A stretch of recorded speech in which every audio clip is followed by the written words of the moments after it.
Can't wait How you for doing, later Skip? in today's show, we get to find out if you're back on the Kings bandwagon. What you mean I never left? You're going to pick Toronto I again? never left. Let's see. Shannon says Cavs in 6, so that means by mathematics he has to pick, right? He's got to pick some losses here. Mike pick them at 5. Okay. Oh, We're going to change our getting that pick. confidence back. Yeah. Oh, that's Ain't talking no jive. I got the Cavs at 5. yeah. Well, Tyke Freeney will be here later in studio with us. But let's start with the NBA playoffs. The Jazz led by as many as 19 last night and won Game 2 in Houston. Joe Ingles led the way with a career-high 27 points. But the play everyone is talking about was Donovan Mitchell's ridiculous highlight dunk. In the fourth quarter, he missed a shot in the lane but followed it up with a one-handed putback jam. Siggles and Donovan on the dunk after the game. To be honest with you, I was just trying to shoot a floater and grab a rebound, but I just happened to be up there, so I figured why come down with it.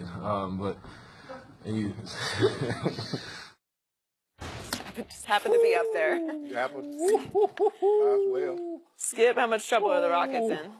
Is this kid something? He's special. Shannon Sharp, I have told you all year long, I trust these Houston Rockets almost as little as I trust those Toronto Raptors. Yeah, you've been saying it. Here we go. I've been telling you for about 3 months, Utah is becoming a force to be reckoned with in the postseason, even now without its quarterback, who you don't have a lot of respect for, Ricky Rubio. But the problem now for the Houston Rockets is they have to go play in what I think is becoming the toughest building to play in the league. Houston is officially in trouble. I am not going to be surprised if Utah wins both games at home. And then we'll see who is mentally tougher, because I think the Utah Jazz are much mentally tougher as an overall basketball team than James Harden, Chris Paul, Mike D'Antoni's basketball team is. Those are the three I just don't trust, and we saw it in full force last night. The signature play of that game, as we just saw, maybe the signature play of the postseason, was that putback slam, and it came with 6:11 left in the game, but it slammed the door on Houston's rally. That ain't been the playoffs. You know that. That old step back. But this was a breathtaker. This was a what? This is the kid the rookie who he won the slam dunk contest for a reason. He's 6 feet 3 inches tall, and he Euro steps through the lane, and he's just like, la-da, I'll just throw up a little floater. And then he says, you know what? I think I'm going to go up through the entire Houston front line. I'm going to go up over Capella and Ariza and P.J. Tucker, and I think I'll just posterize all three at once. Whammo! Door shut. What have I always said about the game of NBA basketball? Not college basketball. NBA basketball is a game of superstars. LeBron is a superstar. He has been the beast of the East. When you have LeBron, especially in the Eastern Conference, you're just going to win a whole bunch of games in playoff series. All of a sudden, Utah has come from nowhere because this kid came from the middle of the first round from nowhere from Louisville, lost in Rick Pitino's system, a la scary Terry Rozier, and he said, watch this, NBA. All of a sudden, Utah has a Harden. Utah has a Westbrook. Utah, in Game 6 at home against the Thunder, had a Westbrook. Because what did Westbrook do in the third quarter of that game? He said, watch this, solo will, my warrior will. I'm going to will us home to Oklahoma City for Game 7. Russell Westbrook scored 20 points in the third quarter last Friday night of Game 6 at Utah. And what did Donovan Mitchell do? 22 points. 2 points. He said, no, Russ, not in my house, because this is now my house. And they say the strength of Utah's team is its team. It is, because he's become the leader of a team that lost Gordon Hayward, that lost Joe Johnson, that lost George Hill, obviously, who wound up with your Cavaliers, and lost Rodney Hood, who wound up with your Cavaliers. And Joe Johnson. And I said Joe Johnson. Oh, yeah. But the point is, nobody thought this was even going to be a playoff team because nobody saw this kid coming. And all of a sudden, last night, I'm thinking they're not going to be able to get this home without Rubio. And I know, again, you don't love Rubio, but he is their playmaker. Right. He's their constant. He gets them in the right places at the right time. He can settle down their offense when they're under siege and under attack in Houston from that three-point shooting Showtime show that is this group. And what happened? Donovan Mitchell said, I'll play point guard. Right. And what happened statistically? He set the Utah Jazz franchise record for rookie assists in a playoff game, beating John Stockton's record. What? He had 11 assists last night as the point guard. And what happened to James Harden? Donovan Mitchell happened to him in the second half because Donovan Mitchell kept saying, let me take him. He and Exum sort of traded off taking him. But they got physical with James Harden now. Right. Jay Crowder got a little physical after one whistle with James Harden. They were saying, we're going to play a little football here. We're going to see just how physically tough you are. And Donovan Mitchell forced him into one three-point air ball because he was all over him, not taking his little whipped cream fakes that everybody else takes. And he didn't get he shot a bunch of free throws. But the point is, Donovan Mitchell said, I'm going to do whatever it takes to get us home. And he didn't shoot the ball well at all. He shot 6 for 21. Mm-hmm. But you tell me, is Joe Ingles going to make 7 threes in game 3? Probably not. Right. But is Donovan Mitchell going to go home and shoot 6 for 21? I'll bet you he does not. Well, so I'm going to say Houston is in trouble. And for the very reason you outlined at the very end is the reason why I do not believe the Rockets are in trouble, because I do not believe Joe Ingles will shoot. You realize he's been shooting like crazy Well, how about this? through the playoffs. Let's look at it from Houston. Do you think they're going to shoot 10 or less three-pointers, make 10 or less three-pointers? Because they're the #1 shooting three-point team in all of basketball. They made more threes than anyone. Well, they took more threes. They win 81% of their games when they make 10 or more three-pointers. Mm-hmm. They were horrible last night shooting the three-point ball, Skip. 27%, 10 of 37. Yeah. Yep. Okay. Yeah, that's not very good. And these playoffs, they got 5 points from Ariza, 5 points from P.J. Tucker. That won't get it done. Also, James Harden and Chris Paul. And Chris Paul had a terrible turnover again last night. Just dribbled it out of bounds. I don't know what he was doing. I don't know. That's another big one. During the regular season, the Rockets swept the Utah Jazz. I believe they feel very... They actually swept them by double digits. They did. Go ahead. I believe on the road in playing this ball club. Now, it's not going to... This team got a lot of confidence. But I believe James... They let him play, Skip. They let him play football last night. Because in the regular season, the checks they were giving James Harden, he's going to the free throw line. They finally called Exum a couple of times. But he was bodying him. But he was bodying him up, and yes. he got away with enough that James was starting to feel it a little bit. Yes. Right? Yes. I'm not sure anybody else plays him quite that physically. I do not believe that the Rockets will shoot this poorly from the three-point line, and they'll shoot this poorly from the field. Skip, they were 38 or 95 from the floor. That's 40%. That won't get it done. And you're going to have to play a little better defense because Utah is not known as a team to get up and down. You allowed 116 points. Yep. But the problem is, Skip, their offense is their defense. The Rockets put so much pressure on you when that barrage of threes start to go, and all of a sudden the 5-point lead is now 15-25, and before you know it, the game's out of hand. Well, Utah got the lead. And now all of a sudden they're shooting three, and they're not going in. But give them credit. They fought their way back into the ball game, and they got close. They did. But you better than I thought they were. I thought they were an okay team. Rudy Gobert is like 10 feet tall. He clogging up the lane. You can't get any shots. He bothered a bunch of shots last night because when the threes don't fall, they have to start driving it. Right. And when you start driving it, he's going to start swatting it or changing it. And Capella is not the guy like Joel Embiid. Like the Sixers threes weren't falling the other night. They got 7'2" Joel Embiid who can play with his back against the basket. Clint Capella is a rim runner. He runs to the front of the rim. He'll get lobs. He'll get putbacks. He's not a guy, dump it down to him. They don't run plays for him. Chris Paul or James Harden to drive to the basket, they throw it up, he catches it. He runs to the front of the rim on the fast break, he dunks it. So they don't have a guy that you can say, okay, guys, we're struggling from the outside. Go put your back against the basket. They don't have that. But on Donovan Mitchell's play, Skip, he's what we call a quick leaper. He can go up, and as soon as his feet hit the floor, he's back up again. Everybody doesn't have that kind of explosiveness.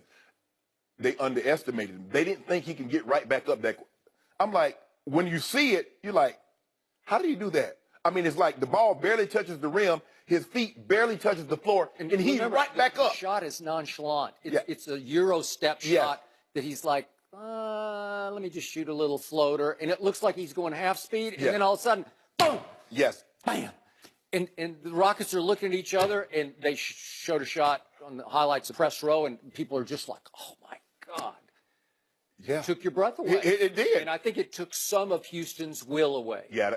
Skip, when you're at home, now, look, they had at one point had a 19-point lead. Now, big leads like that at home, they're easier to overcome than on the road because you got your crowd, you make a couple of shots, and all of a sudden the team called timeout, you're right back in the game. So give the Rockets credit. But I'm going to give Utah even more credit because they easily could have succumbed because here comes James Harden. He's getting hot. He's getting to the free throw line. He's starting to make shots. And Utah's like, nah, bro. We had this lead far too long. We're not giving it up. Last year's Utah, led by Gordon Hayward, would have folded under that onslaught because he's not that guy. No. This is that guy. This is a star on the way to being a superstar.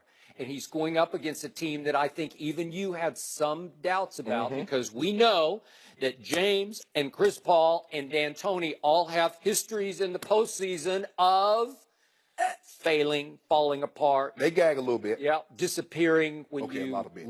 most need them to Yes. rise and shine. And last night after the game was classic D'Antoni. I'm watching it. This guy inspires no confidence. He sits up there and it's all like, I don't know. I have to go look at the tape. It just happens. You watch the game. It happens. When you watch, when you watching the game, I don't know. Who's in charge? Are you just? It seems like he's an innocent bystander when he's at the podium, right? Like he really didn't have anything to do with it. Don't look at me. I don't know. and that's why the people don't have the trust in him because they've seen him have these high-powered offenses in Phoenix, and we see what happens to them when they get into the playoffs. We've seen James Harden have historic regular seasons, and then he gets to the playoff and he doesn't live up to that promise. We've seen Chris Paul do the exact same thing, but I don't believe those two guys, Chris Paul and James Harden, will shoot 17 or 41 from the probably field. won't. I believe they'll shoot better, and this is why I don't believe they're in as much trouble as you are. But the thing that Utah has in its favor, Skip, Indiana won game 1. Cleveland won game 2. Yeah. So they didn't have the momentum that Utah has. Utah won game 2 going home. That is correct. So now their fans like, we really got something to cheer about now. And they might have Mitt Romney with a button down and a jersey over the top of it. Do they say vulgar things? Yeah, or whatever. Yeah, they do. Yes. They do. They get all over you. But Joe Ingles, I got to give him some props here. Oh, yeah. The Australian. We had 2 Australians rise and shine last night because Dante Exum did too. Joe Ingles was all over Paul George for 6 straight games. Yes. He was in his ear telling him he ain't all that. He was trash-talking Paul George into Game 6 oblivion, during which he went 2 for 16 and 0 for 6 from the field. He will talk back, and then he will back up the trash talk because he's shooting about 50% from the three-point line. Yeah. And last night, you want to talk about fearless? He was just going up and just with conviction. Well, Skip, you're going to have to make him put the ball on the floor. Okay. You can't let him spot A up. couple times he did last night. Well, okay, I'm going to live with that. But we've seen now, if you let him spot up, he's going to knock that shot down more times than not. So maybe you make him put it on the floor, and if he can knock down that 2-pointer, okay, we're going to live with that because you can't take everything away. We're just going to take away what you do really well, which is shoot the set shot, 3-point ball in the corner. So I'm going to make him put the ball on the floor, Skip, and I believe that's what the Rockets will do. They will attempt to make him put the ball on the floor. Where's this Jay Crowder? I don't even know this guy. Where was this guy when he was in Cleveland, Skip? Where was this guy? Maybe he wasn't happy. Well, good. I wasn't happy either. Maybe He wasn't the only one that wasn't happy. Maybe he couldn't take all the Kings drama. Whatever. Maybe he was better suited for the bench. He coming off the bench now. He seems to be happy. He's coming in as an enforcer. He got right into it with James Harden after a whistle, and James is holding on the ball, complaining, and he just snatched it from him. I like that. Cavs need somebody like that. No, we got somebody like that. Who? 2-3 from the 3-3-0. I think maybe it's Kendrick Perkins. He can get into it with Drake. Oh, big Perkins. Skip, we He not put Drake in his place. that's not who we are. I mean, but you see, Van Fleet tried to board up at Bron like, you better get somewhere. You better get somewhere and sit down. Yeah, Van Vliet's got to make a shot to back it up before he can talk. He's amazing. He made some big shots in the regular season. Yeah, but like you said, regular season and playoffs are something entirely different. But Scott, give the Jazz credit, Skip. Okay, look, did the Rockets come out and take it all for granted? Because Yes. They won, 5 in a row Yes. this season versus Yes. in game one, they were up 25 at halftime. But to your point, in game one, they made 17 threes to 7 for Utah. Right. So it becomes a little bit of a three-point shooting contest, and they're all yucking it up at the podium after the game one, James, Chris, saying, we just shoot threes. You know, we don't care about Gobert because he can't stop a three-point shot, right? So they're shooting threes. What happens when they don't fall? You got to go see Gobert. And what happens when a young, upcoming Utah team seizes momentum, to your point, going home? Yes. Sometimes you can't get it back. You're right. Right? You're right. But Skip, here's the thing now. The Rockets did, when they went and played Minnesota, Minnesota blew them out. And they quickly regained momentum. All they have to do is win one game in Utah, and here we are. We're back on level footing. I do not believe that Utah is sweeping both of these games at home. Minnesota does not have Donovan Mitchell. That's the difference. You don't like Jimmy Bucket? They got Karl Anthony Towns. They're not that guy. Neither one of those guys is that guy. Neither one of those guys, they're near stars to me. Karl Anthony has star capability. He's not playing up to that. No, he didn't play. Not these playoffs. That kind of impact. No. So we get back to Rookie of the Year. Last night was another reason Donovan Mitchell should be Rookie of the Year. Degree of difficulty taking this nowhere franchise that nobody picked to be in the playoffs and lifting it up to this point. And since, again, January 24th, they are 33-9 because of this guy.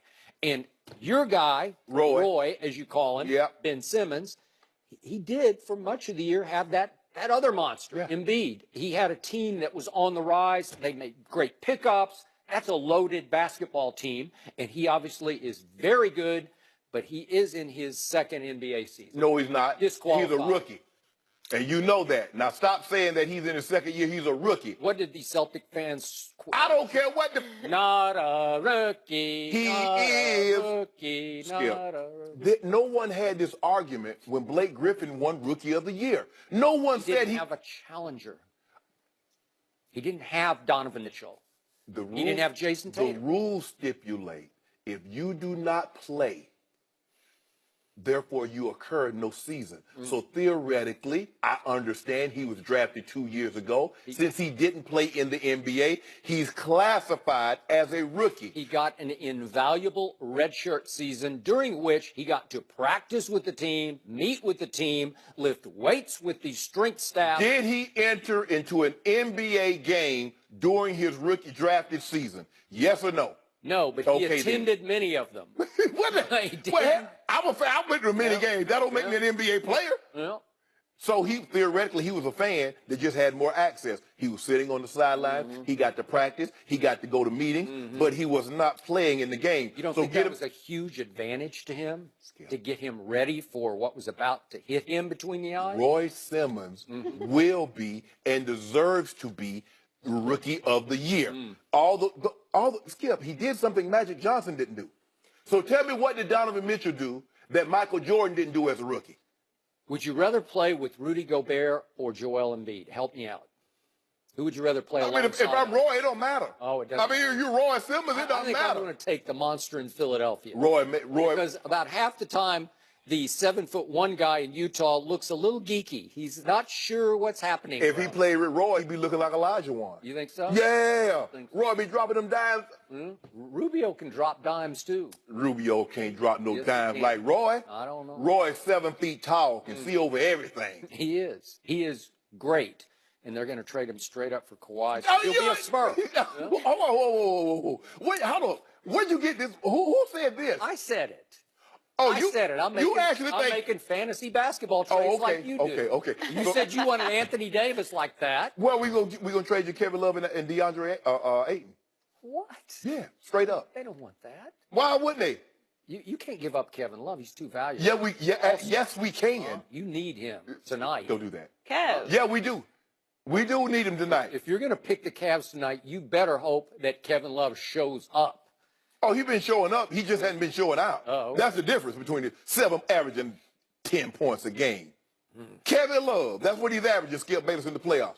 I hope Donovan Mitchell has reopened some eyes because last night They've think already people are voted. saying, I know, but they're probably saying, man, I wish I could get my vote. Okay, well, let me ask you a question. When they watched Roy Simmons play against the Heat. His name is not Roy Simmons, it's Ben Simmons. Oh, Nobody Roy. knows what you're talking about. Okay, how about this here?